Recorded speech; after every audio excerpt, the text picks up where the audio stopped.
ഖലീലുല്ലാഹ് ഷാ ചിശ്തി ഖാദിരി റഹ്മത്തുള്ളാഹി അലൈഹി മഹാനവറുകൾ ബഹുമാനപ്പെട്ട നൂറുൽ മശായിഖിൻ്റെ കേരളത്തിലെ രണ്ടാമത്തെ ഖലീഫയാണ്.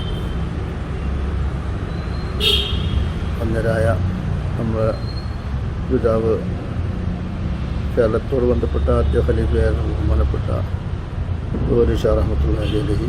മഹാനവറുകൾ അതിന് മുമ്പേ ഖിലാഫത്തുള്ള മഹാനും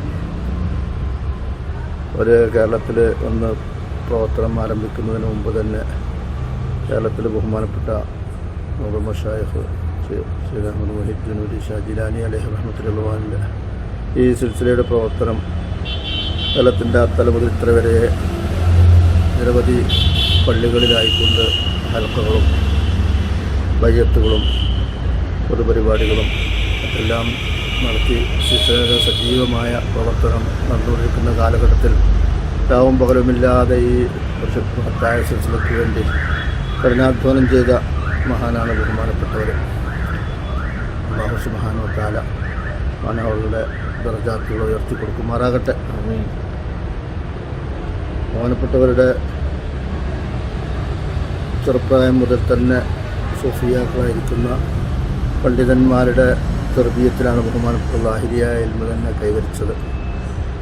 കിടക്കുളം ബഹുമാനപ്പെട്ട കമ്മു മുസ്ലിയാർ നവറല്ലാഹു മർഖദഹു ൻ്റെ ശിഷ്യത്വം സ്വീകരിച്ചുകൊണ്ട് ബഹുമാനപ്പെട്ടവരുടെ അവരുടെ ഉസ്താദായിരുന്ന വലിയ ഉസ്താദിൻ്റെയും അവരുടെ പേര് എനിക്ക് ഓർമ്മ വരുന്നില്ല, കുഞ്ഞാലക്കുട്ടി മുസ്ലിയാർ അവരിൽ നിന്നും ബഹുമാനപ്പെട്ട കമ്മു മുസ്ലിയാർ നവറല്ലാഹു മർഖദഹു ഈ രണ്ട് മഹാന്മാരിൽ നിന്ന് അന്ന് ബഹുമാനപ്പെട്ട പ്രധാനപ്പെട്ട ദർസിയായ കിതാബുകളും അവരുടെ തർബീയത്തിലാണ് മുഹമ്മദ് വളർന്നത്.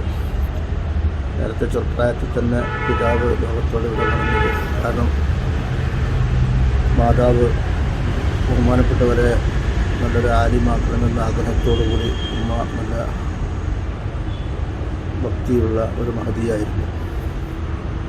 എൻ്റെ മകനെ നല്ലൊരു ആലിമും ദീനിൻ്റെ ഖാദിയുമാക്കണമെന്ന അതിയായ ഉമ്മയുടെ ആഗ്രഹത്തിൻ്റെ അടിസ്ഥാനത്തിൽ ബഹുമാനപ്പെട്ട കമ്മു മുസ്ലിയാർ നവറല്ലാഹു മർഖദഹുവിൻ്റെ ദർസിൽ മഹദിയവരെ കൊണ്ടുപോയി ചേർക്കുകയും അങ്ങനെ അവരുടെ ആ ശിഷ്യത്വത്തിലെ ഒരു മകനെപ്പോലെയാണ് ബഹുമാനപ്പെട്ട അവരുടെ ഹലത്തിൽ എല്ലാം പഠിച്ച് അവിടെ ഉന്നതമായ അവസ്ഥകൾ കൈവരിച്ചത്.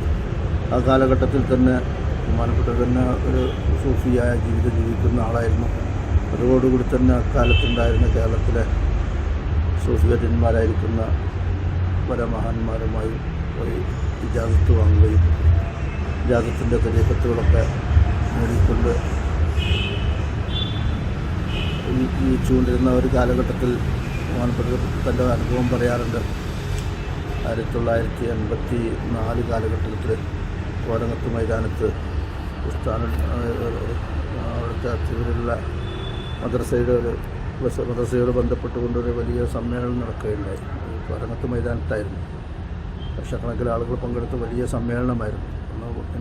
പ്രായം കുറവായിരുന്നു. വളരെ ദൂരത്തു നിന്ന് ബഹുമാനപ്പെട്ട നൂറുൽ മശായിഖിനെ കാണാനേ അന്ന് സാധിക്കുമായിരുന്നു.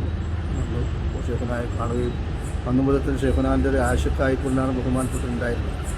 പിന്നീട് ബഹുമാനപ്പെട്ട ഷെയ്ഖുനായുമായി ബൈഅത്ത് സ്വീകരിക്കുകയും താലീമും തർബിയത്തൊക്കെ കൈവരിച്ച് ഷെയ്ഖുന തന്നെ ഒരവസരത്തിൽ ബഹുമാനപ്പെട്ട നവന്തരായ പിതാവ് ഷാനൂരി നവറല്ലാഹു മർഖദഹുവിനോട് ബഹുമാനപ്പെട്ട ഇബ്രാഹിം ഖലീലുല്ലാഹ് ഷാനൂരി അവരുകളെ ഹൈദരാബാദിലേക്ക് വിളിച്ചു കൊണ്ടുവരണമെന്ന് നിർദ്ദേശിക്കുകയും ആ നിർദ്ദേശപ്രകാരം ബഹുമാനപ്പെട്ടവർ രണ്ടുപേരും കൂടി ഹൈദരാബാദിൽ വരികയും ഹൈദരാബാദിൽ വെച്ച് ബഹുമാനപ്പെട്ട ഷെയ്ഖിന് ഖിലാഫത്ത് നൽകുകയും ചെയ്തിട്ടുണ്ടായിരുന്നു.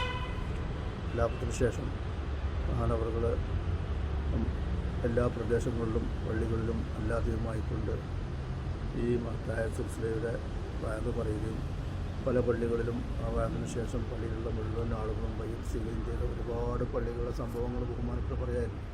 കൊണ്ടോട്ടി പ്രദേശങ്ങളിലും അതുപോലെ തന്നെ പെരുന്തൽമണ്ണ, കട്ടുപ്പാറയിലും,